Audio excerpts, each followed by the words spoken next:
Please like and subscribe the channel. नमस्कार, cook with यमूमध्ये आपणा सर्वांचं मनापासून स्वागत. आज मी करते गव्हाच्या रव्यापासून पांढरे शुभ्र तिप्पट फुलणाऱ्या तोंडात विरघळणाऱ्या रव्याच्या कुरडया. या अगोदर खपली गव्हाच्या कुरडईचा व्हिडिओ कुक विथ यमू चॅनलवर आहे. गव्हाच्या कुरडया करताना शेवटच्या दिवशी गव्हाचा चीक काढावा लागतो. ते थोडं कटकटीचं वाटतं, पण इथं मात्र आपण गव्हाच्याच रव्याच्या कुरडया करतोय, त्यामुळे चीक काढण्याचा त्रास वाचतो. बाकीची सगळी पद्धत गव्हाच्या कुरडईसारखीच आहे. चला तर मग त्या कशा करायच्या ते बघू. रव्याच्या कुरडयासाठी मी 1 किलो गव्हाचा रवा घेतला आहे. हा रवा एकदम बारीक आहे, जवळून दाखवते. कुरडईला बारीक रवाच घ्यायचा, शक्यतो तो साफ करून पण घ्यायचा. रवा स्टीलच्या डब्यात भिजायला घालते. हा 3 दिवस 3 रात्री भिजवायचा आणि रोज त्याचं पाणी बदलायचं.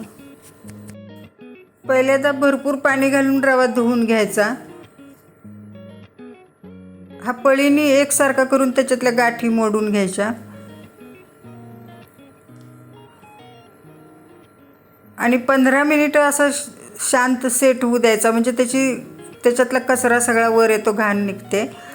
हे काढून टाकायची. आता हे सगळं पाणी त्याचं काढून टाकले. आता चांगलं पाणी परत घालायचं. हे भरपूर पाणी घालायचं आणि परत एकसारखं हलवून घ्यायचं.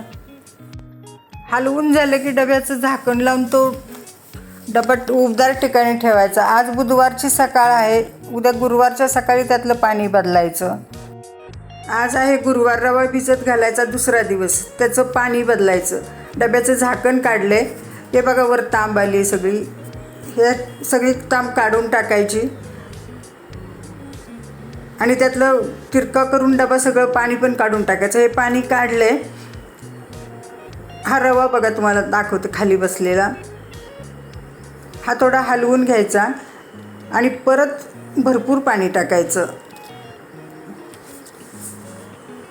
आणि ह्या ताज्या पाण्यामध्ये रवा मिसळून घ्यायचा आणि झाकण बंद करून डबा ठेवून द्यायचा.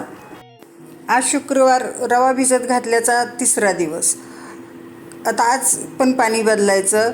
हे वरचं पाणी सगळं काढून टाकायचं. हे पाणी पांढरं दिसत असलं तरी रवा आपला खाली सेट झालेला आहे. हे बाजूचं चिकटलेलं डब्याला ते पण काढून टाकायचं.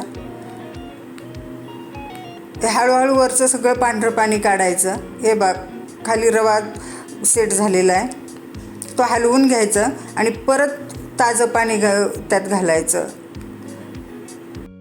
हे भरपूर पाणी घालायचं त्यामध्ये. डब्यात अगदी 6 ते 7 इंच जागा शिल्लक राहील एवढाच तो रिकामा ठेवायचा. डब्याला झाकण लावून नेहमीच्या उबदार ठिकाणी डबा ठेवून द्यायचा. आज शनिवार, रवा भिजत घातल्याचा 4था दिवस. आता आज कुरडया करायला घ्यायच्या. मी रात्री पण एकदा याचं पाणी बदललं होतं. आता हे वरचं पाणी सगळं काढून घ्यायचं. आता डिशने डब्यातलं पाणी सगळं निघत नाही म्हणून सिंकमध्ये डबा तिरका करून हळूहळू वरचं सगळं पाणी काढून टाकायचं. हा जो तळाला शिल्लक राहिला आहे तोच आपला चीक आहे. याच्याच आपण कुरडया करणार. हा चमच्याने एकसारखा हलवून घ्यायचा. आपण हा चीक मोजून घ्यायचा. जेवढं चीक भरेल तेवढंच पाणी उकळायला ठेवायचं. इथं हा माझा गंज 1.5 लिटरचा आहे. त्यात चीक ओतू. चीक बरोबर 1 लिटर आहे.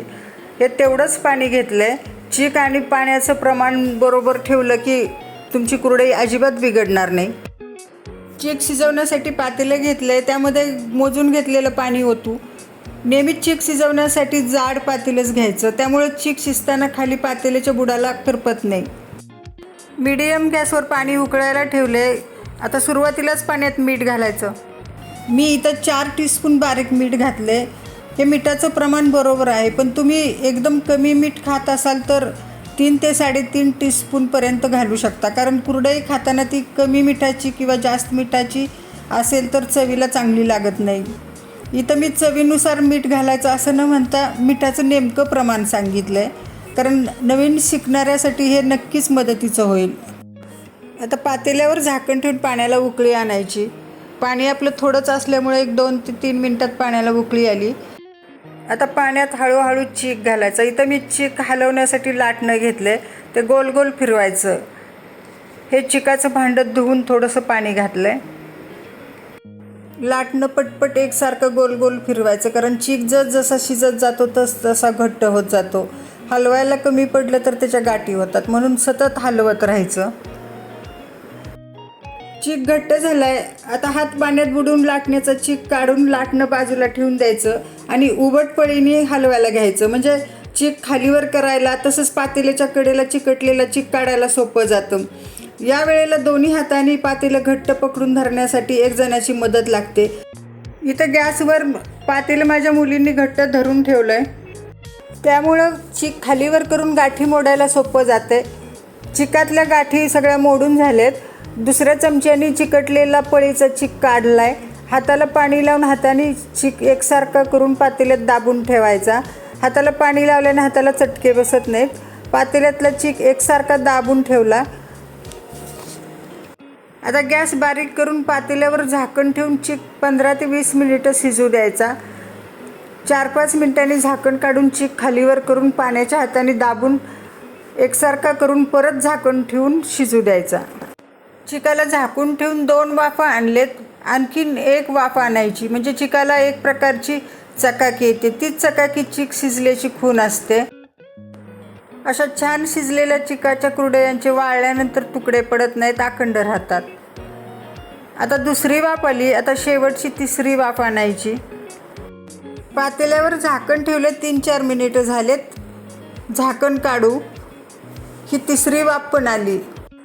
चीक हलवून खालीवर करून घ्यायचा. चिकाला एक प्रकारची चकाकी आली. चीक शिजला का ते बघण्यासाठी आणखी एक खूण, म्हणजे तो हाताला चिकटत नाही. हा आपला चीक कुरडया घालण्यासाठी तयार झाला आहे. चीक पातेल्यात एकसारखा करून हा पळीला लागलेला चीक काढून पातेलं झाकून ठेवायचं. कुरडया घालण्याची तयारी होईपर्यंत चीक गरम राहावा म्हणून बारीक गॅसवर तवा ठेवून त्यावर हे पातेलं ठेवलं आहे. कुरडया मी या लाकडी सोऱ्याने घालणार आहे. त्यासाठी लहान होल असणारी चकती घेतली, कारण लहान होलच्या कुरडया तळल्यावर नाजूक छान दिसतात. मोठ्या होलच्या चकतीने पण तुम्ही करू शकता. शेवटी प्रत्येकाच्या आवडीवर अवलंबून आहे. आता कुरडया घालायला सुरुवात करू. कुरडया प्लॅस्टिक पेपरवर घालते. सोऱ्यात गरम चीक दाबून भरला आहे. मध्ये अजिबात गॅप ठेवायचा नाही. मध्ये गॅप राहिला तर कुरडईचा आकार बदलतो. हे आपला चीक व्यवस्थित शिजल्यामुळे पटपट कुरडया घालता येत आहेत. याच पद्धतीने सगळ्या चिकाच्या कुरडया घालून घेते. कुरडया सगळ्या घालून झालेत. आता ह्या कुरडया मी उचलून दाखवते. अगदी सहज उचलल्या जात आहेत, अजिबात चिकटत नाहीत. याचा अर्थ आपलं पीठ चांगलं शिजलेलं आहे. माझ्या 1 किलो रव्याच्या या मध्यम आकाराच्या 56 कुरडया झाल्यात. अंदाजे 1 किलो गव्हाच्या किंवा 1 किलो रव्याच्या 50 ते 60 कुरडया होतात. आता या कुरडया 3 दिवस कडक उन्हात वाळवायच्या. कुरडया 3 दिवस उन्हात वाळून तयार आहे. रंग बघा कसा पांढरा शुभ्र आला. एक कुरडई मी तुम्हाला उचलून दाखवते, अजिबात तुटत नाही. आता ही दुसरी पण उचलली, अजिबात तुकडे पडत नाहीत. आता कुरडया तळून बघू. मीडियम गॅसवर तेल चांगलं कडक करून तापवलं आहे. आता कुरडई टाकली त्यामध्ये. ही चांगली कुरडई फुलली आहे. कडक तेल असेल तरच कुरडई चांगली छान फुलते. हे तेल नितळून काढून ठेव. तिप्पट चौपट फुलली, पाहू शकता. आता अजून एक कुरडई तळून दाखवते. ही तेल नितळून काढून ठेवायची. याच पद्धतीने 3-4 कुरडया मी तळून ठेवते.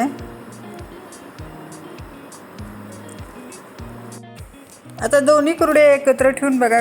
प्लेटमध्ये एक न तळलेली आणि एक तळलेली कुरडई एकत्र ठेवली, त्यामुळं लगेच फरक लक्षात येतोय. ही कुरडई आपली तिप्पट चौपट फुललेली आहे. या आपल्या कुरडया दिसायला तर पांढऱ्या शुभ्र झाल्यात, पण खायलाही तितक्या स्वादिष्ट, कुरकुरीत, तोंडात घालताच विरघळणाऱ्या झाल्यात. तुम्ही पण माझ्या या पद्धतीने रव्याच्या कुरडया करून बघा. व्हिडिओ आवडला तर लाईक शेअर करा. परत भेटू नवीन रेसिपी बरोबर. तोपर्यंत धन्यवाद. सबस्क्राईब करा आणि घंटी वाजवायला विसरू नका.